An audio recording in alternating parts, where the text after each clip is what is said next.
If you're wondering why New Yorkers just elected Zohran Mamdani, a 34-year-old socialist who wants free buses, free childcare, city-run groceries, and rent freezes as mayor of America's largest city, just watch his debate with Cuomo earlier this month. I only caught up on the debate over the weekend, about a week after it happened. Beyond being every bit as absurd as you'd expect, it was, well, pretty eye-opening. For one, it left little doubt that instead of a triumphant Cuomo comeback, this race looks more like his political burial.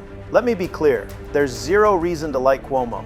He's the guy whose COVID policies led to thousands of nursing home deaths while he basked in media praise. On top of that, he used state resources to write a book about his pandemic leadership, making staff allegedly work on it during office hours, all while taxpayers footed the bill. With ethics probes and lawsuits all over the place, we're only skimming the surface here.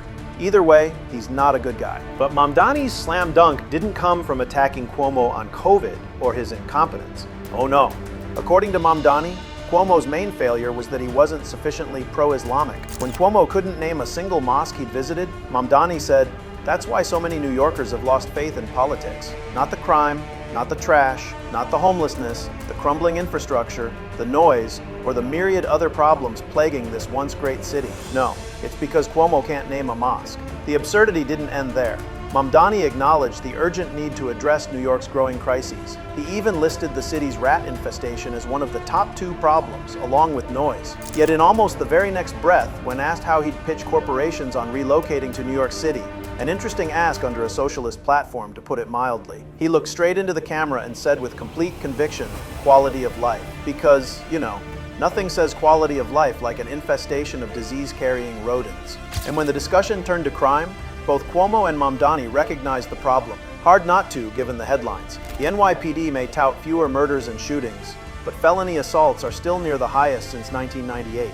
Petty larceny, harassment, and misdemeanor assault are up 23%, 21%, and 15% versus pre-pandemic. Together, they top 250,000 in 2024, more than double all major felonies. So while city officials celebrate declining major crime statistics, subway riders and pedestrians experience something very different. Naturally, the city says it doesn't have the resources to focus on these crimes, and how could it? The NYPD's budget is about $6.2 billion, while the city is spending roughly $7 billion to house illegal migrants, including at the Roosevelt Hotel, which processed approximately 173,000 arrivals before it closed. But to Mamdani, it's all Trump's fault. His fix?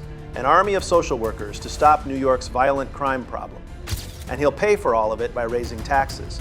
If you think that's a little naive, given the steady exodus of people and businesses over high taxes, rising crime, and collapsing services, remember, they'll supposedly come back for that wonderful quality of life.